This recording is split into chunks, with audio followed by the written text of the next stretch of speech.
امروز شما رو این مسلمان های تاجیکستان در روسیه اذیت میدهند، فکر شما رو به سوی کشمکش ببرند. به همین خاطر شده اینها امروز از این طرف گویا که به ابو محمد مدنی و شاگردانش از حاجی میرزا و از این ملا باختری اژدها رو و دیگرها رد زده استادن، زبان درازی کرده استادن به دین. با استادمان ابو محمد مدنی و دیگر استادها ابو مریم و ابو عمر و محمد و غیر استادهای دیگر ما غمخوارتان هستیم. غمخواری ما را قرآن و سنت و فهم سلف امت و فهم ابو حنیفه رحمه الله اثبات میکنه. طاری صلاح برادر، طاری صلاح برادری که در روسیه هستی، یگان جین ای دور حضرت سلیمان علیه السلام نداری؟ صدقه ارواحای گذشتگان چند رایی که بدبخت بگیرن بیارن جین خونه که کلتوک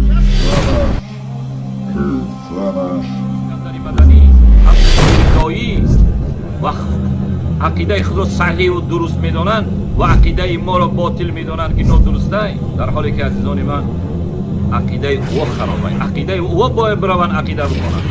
امروز مولای تاجیکستان سنگ میزنن که مرتد مشرک ناصبی خوارج معتزله مدنی و مثل ابو مریم و ابو عمر و ابو سهیل و ببینه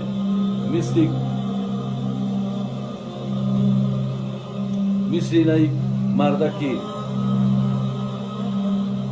عبدالظاهر داعی و مثل ابو عبیدالله متوکل و طور همین ابو الحمد لله وحده والصلاة والسلام على من لا نبي بعده.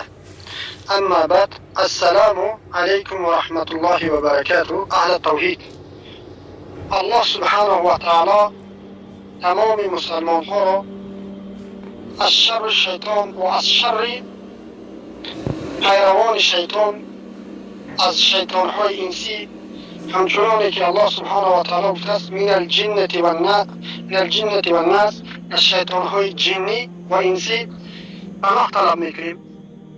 و اینهایی که 100 ساله ها میشد که مسلمان های تاجیک را و مسلمان های دین دوستار تاجیک را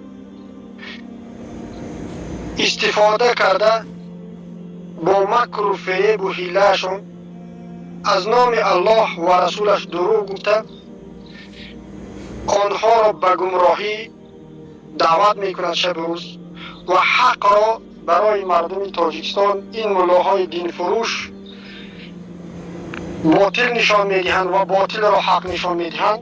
یکی از آنها به نام عبدالواحد قاری که از گفته خودش شاگردی حکمت الله تاجیک‌آبادی مشرک قبر پرست که مردم عزیز تاجیک‌آباد را که دین دوستار هستند آنها را از دین دوستاریشان استفاده کرده، همچنانی که این حکمت و شاگردانش به قبر پرستی و به طاغوت پرستی و تیار کردن و دین را دین خالص ما از شرک و کفر نشان داده و دین خالص را برای اینها گویا که این دین افراطی است و این دین تکفیری ها و خوارج است. امروز به خواست الله سبحانه و تعالی ما مردم عزیز تاجیکستان به شما انشاءالله گمراهی این را، کذاب بدن این را، دین فروش بدن این را و قاتل بدن این را و دشمن شما مسلمان های تاجیک بدن را و دشمن ما و شما بدن را از آیتی که خودش آورده است بیان میکنیم، از قرآن و سنت، از فهم سلف امت بیان میکنیم که این انسان ها آیت قرآن را میخوانند و این خوارج های زمان، اینها که عملا خوارج شدند، براعت دارند از مسلمان ها، از پیش خودشان آیت صحیح است اما مرادشان همچنانی که به خوارج علی رضی الله عنه گفتند که خوارج کلمه حق را میگویند اما از کلمه حق مراد باطل است. فهم و برداشت باطل و غلط است و با همین سبب صحابگان را قتل کرده بودند. و این خوارج زمان از یک طرف و از دیگر طرف مشرک دین فروش و قاتل مسلمان ها با دست طواغیت آیت را میخواند، آیت صحیح است، اما به این مراد باطل را بیان میکنند. و امروز باذن الله از تفاسیرها بیان میکنیم که این دین فروش قاتل عبدالواحد مشرک خوارج تکفیریست خدمت کننده طواغیت شما را فریب میکند و میخواهد که شما از جمله مشرکان باشید و نمیخواهد که شما از جمله موحدین مؤمنین و از آنهایی که الله سبحانه و تعالی دوستش داشته است. زیرا که الله سبحانه و تعالی فقط موحدین و مسلمان ها را دوست می‌دارد و مثل این مشرکین را دوست نمی‌دارد. والله لا يحب الكافرین والله لا يحب الظالمین. و اینها هم کافر هستند هم ظالم هستند که ظالمی که در قرآن آمده است این مشرکین هستند. بارک الله فیکم. ان شاء الله گپ دور دراز نمیکنیم و این عبدالواحد خوارجی از یک جهت از دیگر جهت مشرک قاتل دشمن الله و رسولش را گوش میکنیم که این چگونه قرآن را تحریف میکند و مقصد ناپاک خودش را میگوید و از شکم پنجشنبهگی خوری خودش و از شکم مال یتیم خوری خودش بیان میکنند. ما انشاءالله میگذاریم و قول علما را مفسرین را میبیاریم و خودتان آگاه میشین انشاءالله. بارک الله فیکم. بسم الله. الحمد لله رب العالمين والعاقبة للمتقين والصلاة والسلام على رسوله محمد خاتم الأنبياء والمرسلين وعلى آله وأصحابه أجمعين. السلام عليكم ورحمة الله تعالى وبركاته. بینندگان عزیز و مهربان، خداوند هر کجایی که باشد لباس عافیت و تندرستی در بر داشته باشد و از گزند روزگار همه ما و شما را در این مسافرتی پروردگار از تمام بلاهای آسمانی و زمینی و بری و بحری در پناه رحمتی خویش خود ما و شما را نگه بدارد. سخن دراز نکنیم و به موضوع تیزتر بیاییم. خطاب من و ابو محمد تکفیری، ابو محمد مدنی. ابو محمد مدنی یقینا بدان که الله ذوالجلال در کلام خود می‌فرماید در سوره حجرات: یا ایها الذین استعذ بالله یا ایها الذین آمنوا لا تقدموا بین یدی الله و رسوله واتقوا الله ان الله سمیع علیم. ای کسانی که به پروردگار ایمان دارید، پیش دستی نکنین از الله و رسول او و از الله بترسین و تحقیق الله شنوا دانا است. این مردمی را که این علما و طالب علمایی که و مشرک و کافر میخوانی شو، این فتواها را از کجا میابی؟ الله در اینجا میفرماید پیش دست. بارک الله فیکم. گپ این گمراه و دین فروش و قاتل و مشرک و دشمن الله و رسولش را شنیدید که این آیت سوره حجرات اولین آیت را بخوند و تمام طالب علمان از صوفی هست، از خوارج است، از مرجع دین فروش است، از آذری ها است، در آیت تفسیر این آیت را نگاه بکنید که آیا تحت همین آیت خوانده استاده این سوره حجرات آیت یکم خود همین داخل میشن، زیرا که این خودش پیش دستی کرده است. این میگوید که السلام علیکم السلام علیکم و رحمت الله تعالی و برکاته.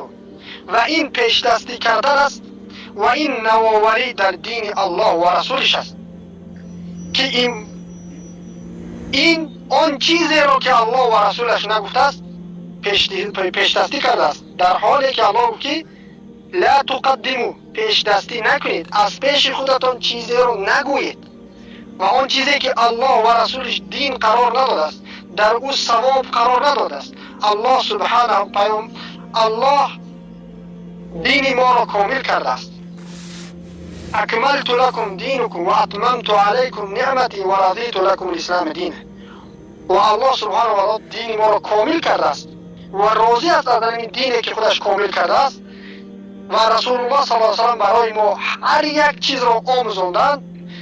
در سلام رسول الله صلی الله علیه و سلم و در سلام صحابگان کلمه تعالی وجود ندارد و این الله گفت که لا تقدمو، پیش دستی نکنید و این از پیش خودش پیش دستی کرد. بارک الله فیکم. یکی از گمراهی این، یکی از ضد بودن به همین آیتی که خوانده ایستاده است، خودش پیش دستی کرده ایستاده است اما جاهل است و در برابر جهلش اهل توحید را و استاد ما ابو محمد مدنی حفظه الله تکفیری میگوید، در حالی که تکفیر این فتوا نیست بلکه این امر الله سبحانه و تعالی است و ما میخوانیم انشاءالله آیت را و بیان میکنیم که برادرهای اهل توحید که انا همین انسان پیش دستی کرده است و انا همین انسان امر الله را انکار کرده، گفته است که از کجا میکنی، در حالی که شیخ ما و برادر ما ابو محمد مدنی حفظه الله علامه خراسان مجدد و شکننده توحید کسی را بغیر دلیل تکفیر نکردن و پیش دستی نکردن از الله و رسولش، به علمانه در دین الله و رسولش گام نزدن. اما این عبدالواحد دین فروشی مشرکی از یک جهت خوارج پیش دستی کرده است. بیایید به تفاصیل نگاه بکنیم. بارک الله فیکم. چگونه این پیش دستی کرده است؟ اول الله آیت را میخوانیم که الله سبحانه و تعالی چی گفته است؟ اعوذ بالله من الشیطان الرجیم. یا ایها الذین آمنوا لا تقدموا بین یدی الله و رسوله واتقوا الله ان الله سمیع علیم. ای مؤمنان، رو بروی الله و رسول او پیش دستی مکنید و از الله بترسید، به درستی الله شنوای داناست. الله اکبر. و ما قرآن را با تفسیر میفهمیم، ما از پیش خودمان بیان نمی کنیم طالب علمان اهل سنت و جماعت و نه استاد ما نه خود ما، زیرا که استاد ما خیانت نکرده است و اما استادهای اینها خیانت به شاگردهایشان و خیانت به مردم عزیز تاجیکستان کرده است که این آیتی که خوانده است این مفسرین این را بیان میکنند و شما انشاء الله سبحانه و تعالی میفهمید. ابن کثیر رحمه الله تعالی در تفسیرشان در تحت این آیت میگوید هذه آداب أدب الله بها عباده المؤمنين فيها يعاملون به رسول صلى الله عليه وسلم من التوقير والاحترام والتبجيل والإعظام. ابن کثیر رحمه الله گفته که در اینجا الله سبحانه و تعالی آداب را نشان داد، آداب داد به مؤمنان چگونه با رسول الله صلی الله علیه و سلم معامله کنند و چگونه احترام کنند و چگونه بزرگ شمارند که ابن کثیر رحمه الله این را گفته است و در تحتش الان حدیث و قول علما را ذکر میکنند. بارک الله فیکم.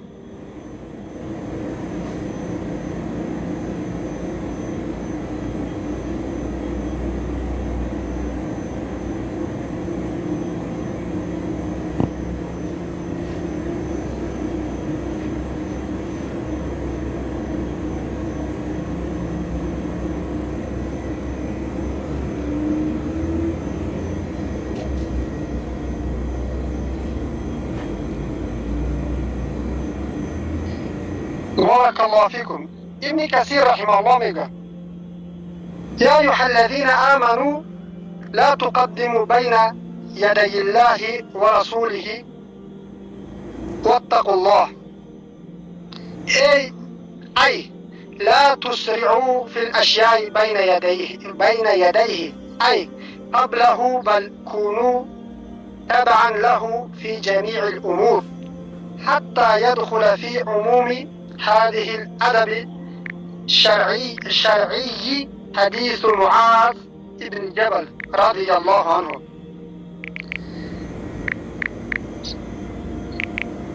ابن كثير رحمه الله گفته شدن که بارك الله فيكم لا تسرعوا، نشتابید در امر الله، بلکه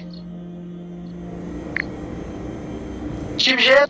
پایبند تابعی فی جمیع الامور، در تمام امرهای الله سبحانه و تعالی تابع بشوید و نشتابید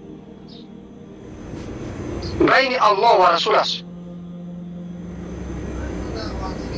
بلکه باشد از جمله کسایی که مطابقت کننده از الله و رسولش.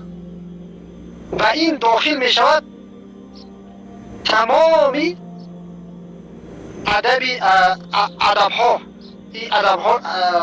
ادب‌های شریعت. به این چی داخل می شود؟ نگاه بکنید، این طاغوت پرست و این کسی هست که شما رو به طاغوت پرستی مسلمان ها دعوت میکنه، در حالی که آیت خوانده ایستاده است، امر کرده ایستاده است. مفسرین گفته ایستادن که ادب این است که مثل معاذ ابن جبل باشید. وقتی که معاذ ابن جبل را پیامبر صلی الله علیه و سلم به یمن فرستادن، معاذ ابن جبل را پیامبر گفتند حدیث معاذ ابن جبل اذ هنگامی که قال له نبی صلی الله علیه و سلم حين بعثه الى اليمن بما تحكم قال بكتاب الله قال فإن لم تجد قال بسنة رسول الله صلى الله عليه وسلم قال فإن لم تجد قال اجتهد رأيي فضرب في صدره وقال الحمد لله الذي وفق رسول الله لما يرضى رسول الله صلى الله عليه وسلم. الله اکبر. در تفسیر این آیت ابن کثیر رحمه الله گفته شدند که آداب این است که این آیت رو تفسیر میکنیم، ادب رو پیش دستی نکردن این است که بر این داخل می شود تمام امور دین. از چها بزرگترین آداب رو آوردن. وقتی که معاذ ابن جبل رضی الله عنه رو به یمن فرستاده شدن، پیامبر صلی الله علیه و آله وقتی که به اونجا رفتی به چی حکم میکنی؟ معاذ ابن جبل گفتن که با کتاب الله، یعنی با قرآن عظیم شان امری رو اگر نیافتم از کتاب الله سبحانه و تعالی، از قرآن عظیم شان، بعد به سنت رسول الله صلی الله علیه و سلم، به گفتار رسول الله صلی الله علیه و سلم. و بعد از این که اگر گفتن نیافتی در اینجا، بعد از این نیافتن، بعد به رأی خودشون، رأیی که مخالف قرآن سنت نباشد و اینها هر وقتی که فتوا میتن و رأیی که میتن از سبب جهلشون چس ضد گفته الله و رسولش است. الله و رسولش ما را امر کرده است که یهود و نصارا را تکفیر بکنید و امر کرده است که آنهایی که به شرک اکبر و کفر اکبر افتیدن و عمل کردن، دست دادن به شرک اکبر و کفر اکبر، بجز اکراه آنها را تکفیر بکنید. و همه به این اجماع دارند. ابو حنیفه اجماع دارند و ابو یوسف شاگردشان اجماع دارند، همه اجماع دارند. اما این از پیش خودش میگوید و پیش دستی میکند از الله و رسولش و بی‌آدابی میکند به دین الله و رسولش. و میگوید که تکفیر نکنید، تو تکفیری هستی، در حالی که استاد ما ابو محمد مدنی و هر کسی که شاگردانش است زندگیشان با قال الله و قال رسول و به هر یک سخنشان دلیل از قرآن و سنت می بیارند و مثل این دین فروش قاتل خوارج، این مسلمان کش تاجیک از پیش خودشان نمیگویند و دیده ایستادید که تفسیر را خونده ایستادید و ما ذکر میکنیم قول علما را تحت این آیت که این آیت بر ضد خودش است و این آیت حق بودن اهل توحید را اثبات میکند و باطل بودن انا همین شاگردان حکمت الله و انا همین طاغوت پرستا را اثبات میکند. و دیده ایستادیم که در این حدیث معاذ بن جبل گفته ایستادن که چیکار میکنن؟ با قرآن حکم میکنن، با سنت رسول الله صلی الله علیه و حکم میکنن و در هر دو همین نیفتم با رأی خودم حکم میکنم. الله اکبر. و این اما بجز حکم الله حکم بندگان مشرک الله را قبول کرده است، توحید را قبول کرده است. بارک الله فیکم. از این فهمیده می شود که اطاعت از الله و تطبیق کردن شریعت الله و بالای مردم با قرآن و سنت تطبیق کردن، این پیش دستی نکردن و الله و رسولش و به غیر حکم الله حکم کردن و یک امر را که الله امر کرده است که مشرکین را تکفیر بکنید و گفته است که انما المشرکون نجسون و این پیش دستی کرده میگه که این کار را نباید تو کنی، این کار را کنی تکفیری هستی، در حالی که به این هیچ دلیلی ندارد. و این حدیثی چه است؟ این حدیث معروف است و در دوام ابن کثیر رحمه الله میگوید فالغرض منه انه اخر رأيه و نظره و اجتهاده الى ما بعد الكتاب و سنته ولو قدمه قبل البحث عنهما لكان من باب التقديم بين يدي الله و رسوله. الله اکبر. در اینجا گفته شدن که ابن کثیر رحمه الله مقصد از آن به تأخیر انداختن اندیشه خود و نظر و اجتهاد او به فراتر از کتاب سنت است. آن در نزد الله و رسول او برتری دارد. یعنی برتری این است که پیش دستی نکردن این است که اول حکم الله و حکم رسول الله باشد و نباید از شکم طاغوت پرستی خود، از شکم مال یتیم خوری خودت نباید توی عبدالواحد جاب میزدی، نباید دین فروش تو جاب میزدی، بلکه این آیت ها را تفاسیر را نگاه میکردی که علما چی گفتن که شرمنده نشوی.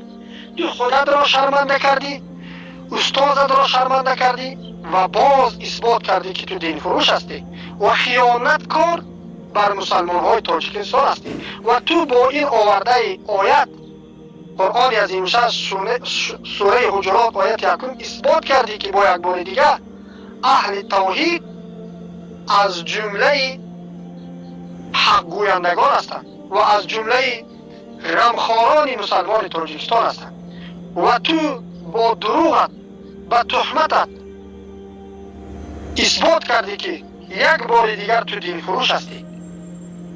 و در تحت این آیت تفسیر مؤثر را هم میخوریم که در اینجا چی را بیان کردم؟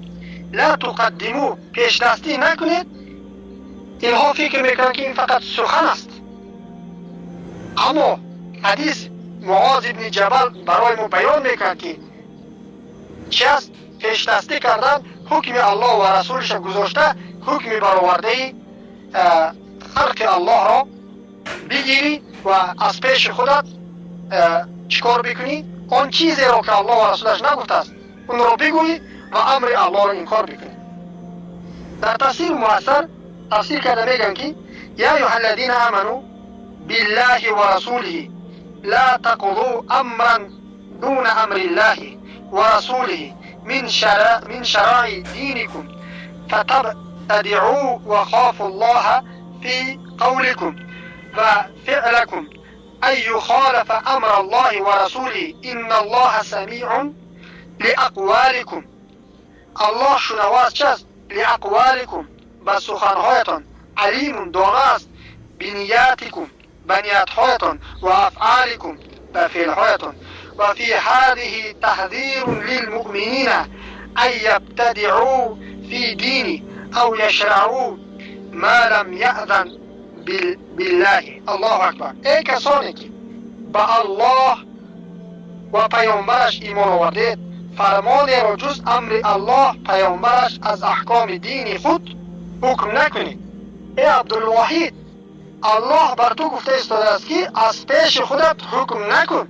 از پیش خودت تو کلمه تعالی را در سلام آوردی و از پیش خودت گفته ایستاده که تکفیر نکن، در حالی که ملت ابراهیم از ما تقاضا میکند که ما باید تکفیر بکنیم. انشاءالله بعد این قول خواندن و بیان کردن ملت ابراهیم را هم برای تو بیان میکنیم و برای مردم مظلوم ظلم دیده تاجیکستان از دست این طواغیت بیان میکنیم که ملت ابراهیم چی ملتی است. اما شما را ای مسلمان های تاجیکستان از ملت ابراهیم و داخل شدنتان باز میدارد و میگوید که شما شیطان پرست باشید و شما این عبدالواحد مشرک دین فروش قاتل خوارج را پیروی بکنید، در حالی که از هوا و هوسش گپ زده پیش دستی از الله و رسولش کرده است.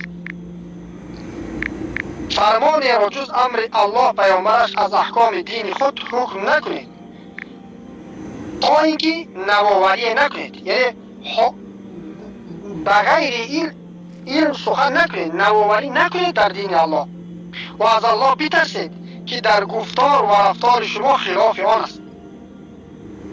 شما از الله بترسید که اون چیزی که به علمانه در دین الله میگوید باید خلاف الله و رسولش باشد، بلکه باید طبق قال الله و قال الرسول و قال الصحابه الكرام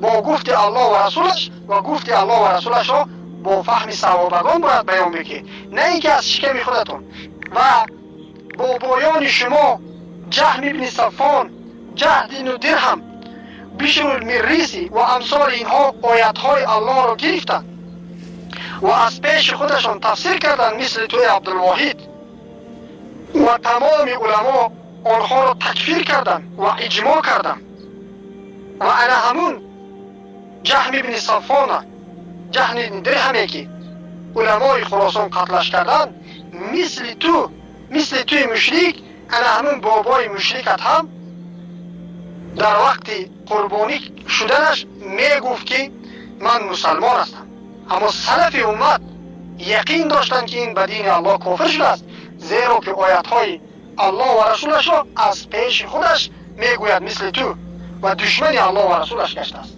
الله اکبر. فرمان الله و پیامبرش است که الله سخن شما را میشنود و از نیت و عملتان آگاه است و در دین هشدار برای مؤمنان است که در این دین بدعت نکند و آنچه را که الله شریعت نکرده است گفتنش به اجازت نداده است یا که حلال نکرده است یا حرام نکرده است به اجازت الله شما را آن را یا حلال یا حرام یا که مستحب است یا نیست نگویید و این کارتان پیش دستی کردن به دین الله و رسولش و این بی آدابی است و این حکم برآوردن به غیر حکم الله است در حالی که به شما اجازت نداده است.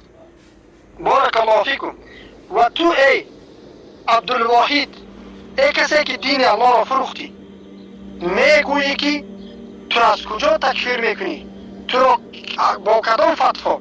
و تو خیانت تو این است که مردم را فریب میکنی که به جزئیات اگر خلاف کردن تو تکفیر میکنی. این تهمت است، این بهتان است، تو تهمتکار هستی، مثل اون منافقان دور صحابه رضی الله عنهم، زیرا که همه آگاه است آن کسایی که گوش میکنند استاد ما را و ما شاگردانش را،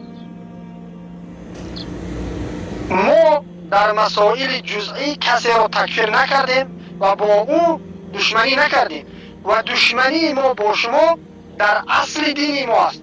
شما توحید را ترک کرده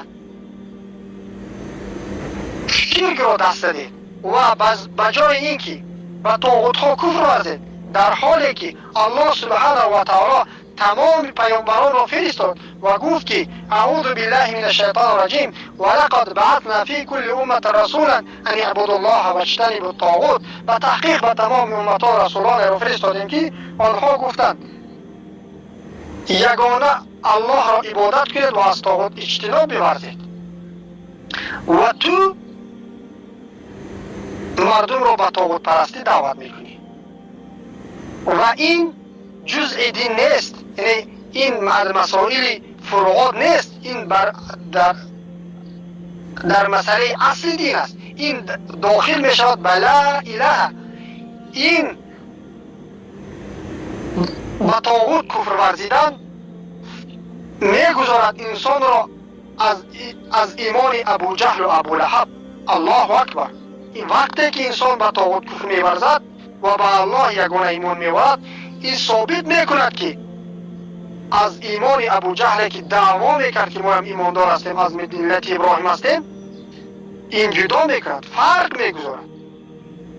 و تو خیانتکار میگویی که در مسئله جزئیات تکفیر میکرد. این تهمت است در نزد الله. به این هم جواب میدی و انشاءالله روز از روز این مردم مظلوم تاجیکستان شما رو دروغهایتان را میفهمند. الله شما قابل قبول دیگر نباشه خار و ذلیلتان میکند و این شما هستید که به علمانه در دین الله گپ میزنید که ما به این اثبات میکنیم که تو الان اثبات کردیم که به علمانه در دین الله آیت الله را تفسیر کردی، یگان قول علما را نآوردی و از پیش خودت دروغ گفتی. ای کسی که دین الله را فروخته عبدالواحد شاگردی حکمت الله مشرک دین فروش قاتل.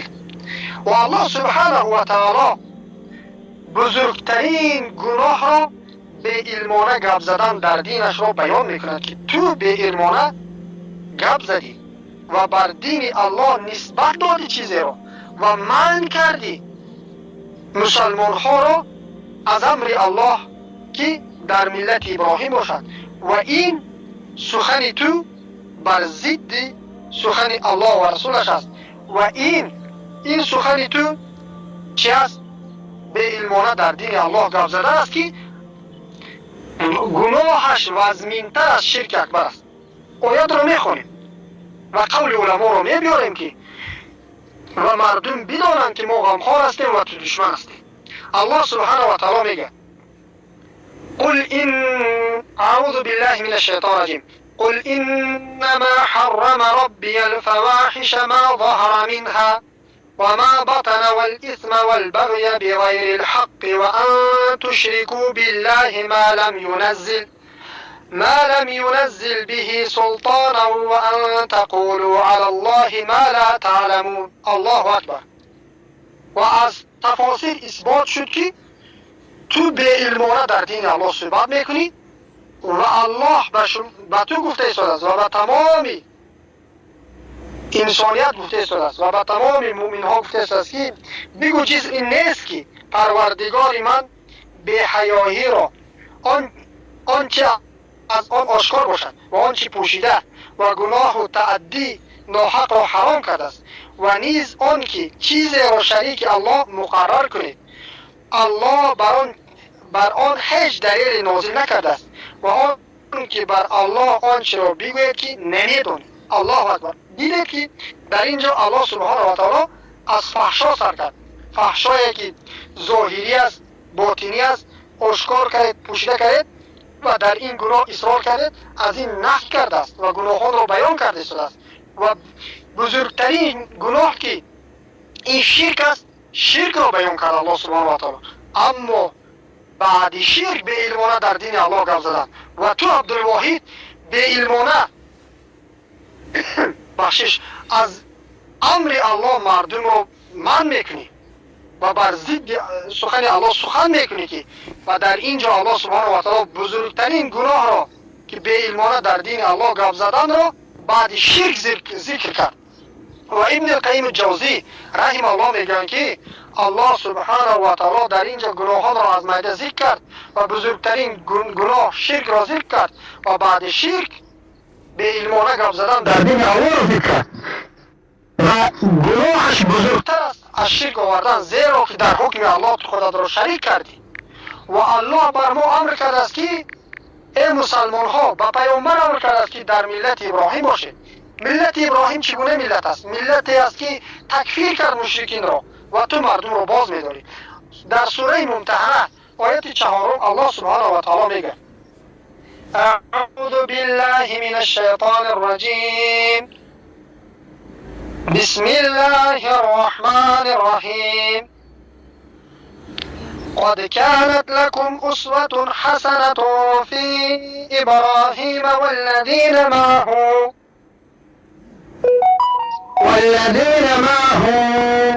إذ قالوا لقومهم إنا براء منكم ومما تعبدون من دون الله كفرنا بكم وبدا بيننا وبينكم العداوة والبغضاء أبدا حتى تؤمنوا بالله وحده إلى آخر آية. الله أكبر. و این میگوید که تو را ای ابو محمد مدنی کی حق داده است که تو تکفیر بکنی؟ چرا؟ انا همون مشرکین را استاد من و شاگردهای استاد من ابو محمد مدنی علامه خراسان مجدد در خراسان تکفیر نکرده است کسی را، بجز این که آنهایی که از علمای سوی که طاغوت پرست گشتند و به شرک و کفر دست زدند و از ملت ابراهیم خارج شدند و کسی را به غیر حق تکفیر نکرده است، بلکه پایبند به ملت ابراهیم شده آنها را تکفیر کرده است، زیرا که این امر الله است. الله میگوید که قد كانت لكم أسوة حسنة في إبراهيم والذين معه، به تحقیق برای شما در ابراهیم و کسانی که با همراه ابراهیم بودند الگو و نمونه نیکو است. و این نمونه چی نمونه است؟ این نمونه براءت جستن و تکفیر کردن مشرکین. ابراهیم علیه السلام چی گفتند؟ انا براء منکم، و ما بیزار هستیم، براءت میجویم از شما، منکم از خود شما، از این شرکتان نه، از کفرتان نه، بلکه از خودتان. براءت بزرگ به جا نمیباید تا اینکه تکفیر نکنید. و در اینجا تکفیر کرده ایستادن ابراهیم علیه السلام. و کی را تکفیر کرده ایستادن؟ بیزاری از کی جسته ایستادن؟ از شرکشان نه، از طاغوت پرستیشان نه، بلکه از خود همون کسایی که طاغوت ها را میپرستیدن. این براء منکم و مما تعبدون من دون الله، و آن چیزی که به غیر الله میپرستید. کفرنا بکم، ما کافر شدیم به شما، ای کفرناهم، تکفیرتون میکنیم. و بدا بیننا و بینکم العداوة والبغضاء ابدا، و بین من و شما دشمنی و کینه و عداوت و بغض ظاهر شده است. بین کی؟ بین مسلمان های تاجیکستان نه ای عبدالواحد، بین شما ای طاغوت پرستا، ای علمای سوی که دین الله و رسولش را فروختید به چیزی ناچیز، و مردمی ظلم دیده تاجیکستان را میخواهید که هم در این دنیا خوار باشد و هم در آخرت از جمله جهنمیان باشد. شما آنها را فریب میکنید و انا همین شما را تکفیر کرده است استاد ما ابو محمد مدنی حفظه الله، ما شاگردانشان. و این را تکفیرمان از روی جهل نیست، از روی نادانی نیست، از روی پیش دستی کردن به الله و رسولش نه، بلکه آداب قرآن و سنت را به جا آورده، ایمانداریمان را اثبات کرده و ملت ابراهیم را تطبیق کرده شما را تکفیر کرده ایستادید. شما خودتان را تمام مردم تاجیکستان نگویید. شما تمام مردم تاجیکستان هستید. شما ممکن 100 نفر یا 200 نفر کسایی هستید که دین الله را فروختید و زبان درازی به دین الله کردید، همین شما را تکفیر کردید. ما مردم عزیز تاجیکستان را دوست می‌داریم، غمخوارشان هستیم. به خاطر الله و رسولش ترک کردیم دیارمون را، پدر و مادر، خانه و درمون را، و از ملامت کنندگان نترسیدیم.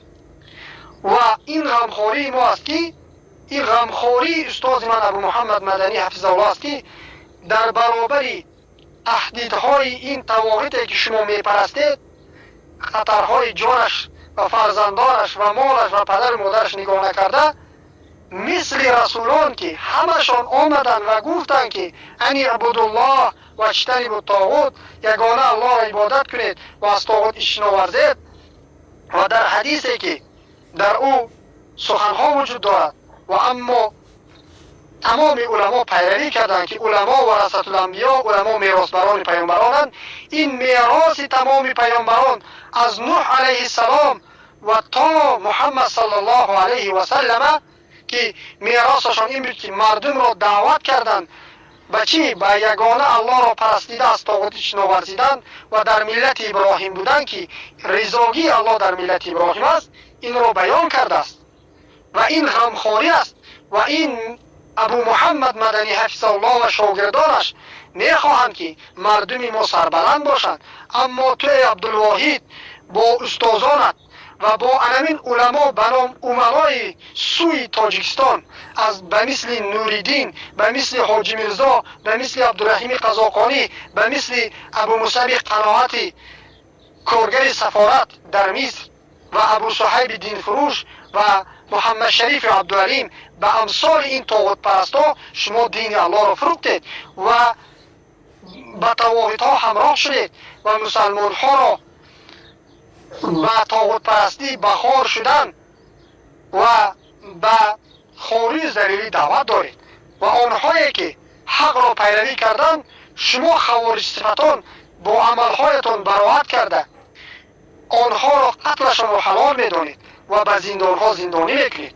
و از زبان شما کی میبرد، کدام روز میبرد ای مردم مظلوم تاجیکستان سوال بکنید که در روسیه در تحت ظلم این پوتین هستید، شما را شب روز میزند، زنهای مسلمه ما را تجاوز میکند، لباسهایشان را میکشد، کسی دفاع نمیکند. چرا این ملاهای طاغوت پرست دین فروش از این طواغیت تاجیکستان یک بار نمیپرسند و تقاضا نمیکنند که از شما، از حقوق شما دفاع بکنند؟ و این طاغوت پرستان از این حکام طاغوتی و ظالمی نمیپرسند که چرا ما مردم مسلمان را تا سن 18 ساله به مسجد رفتن را منع کردید و چرا پدر و مادر را تعلیم دادن فرزندانشان را قرآن را منع کردید؟ ما از کجا تعلیم بیاموزیم؟ ما از کجا دینمون را بفهمیم؟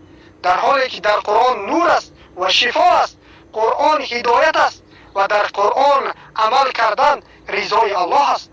و اینها این سخنها را هیچگاه نمیگویند، به خاطر اینکه اینها دشمن شما هستند و اینها 20 ساله ها 30 ساله ها شما را حق یتیمان را خوردن، پنجشنبگی خوردن، چی خوردن، مالتان را به غیر حق خوردن، مال یتیمان خوردن و شما را در برابر مالتان را خوردن. مثل علمای یهود و نصارا به شما حق را نگفتند، بلکه شما را به الله پرستی نیست بلکه به انسان پرستی دعوت کردند. توحید را نشان دادن برای شما، این سخت روی، تند روی و غیره، شرک و کفر را این اسلام نشان دادن و اینها دشمن شما و دشمن الله و رسولش هستند. ای مسلمان های مظلوم تاجیک، بیدار بشوید، کتاب ها را خودتان بگیرید بخوانید. ترجمه ها با روسی، با ازبکی، با تاجیکی وجود دارد و دشمنی اینها را و دروغگویی اینها را تفاسیر را بگیرید بخوانید، خودتان میفهمید.